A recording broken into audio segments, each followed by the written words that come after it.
دا د پخوانیو سړکانو د تازه ترمیم چارې دي چې کندهار ښاروالۍ پیل کړي دي. مسؤلین وایي د 15,000 متره مربع په اندازه به دغه مات او خراب شوي سړکان د 4 میلیونو افغانیو په لګښت بیا ترمیم او پینهکاري کړي.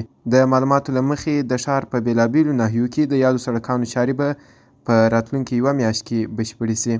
مختلفو ناحیو کې د سړکانو پینهکاري کولو پروژې چارې راپیل کړې. په دې پروژه کې به د ښار په مختلفو ناحیو کې 15,000 متره مربع هغه سړکونه پینهکاري سي کوم چې هغه د مختلفو عواملو له کبله تخریب شوي وي. بل لور ته ښاریان هم د دغه سړکانو په بیا ترمیم خوښ دي. وایي وړاندې د سړکانو د خرابوالي له کبله پرې ډېرې ترافیکي پیښې کېدې چې اوس به همدا ستونزې حل او سړکان به یې بیا ترمیم سي.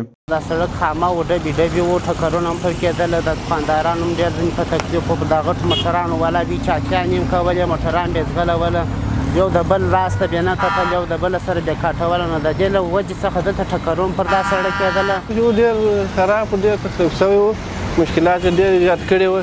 په زیاته دا خوراکي شیان ولا دا دوړو غبار څه نو ټولو سره په شکایت وو. هر څوک د ټکرونو لامل هم کېدی، ټکرونه به کېدله، ولې د یو کډي څه موټر کاټوه خلک مشکلات یې ډېر زیات کړي وو.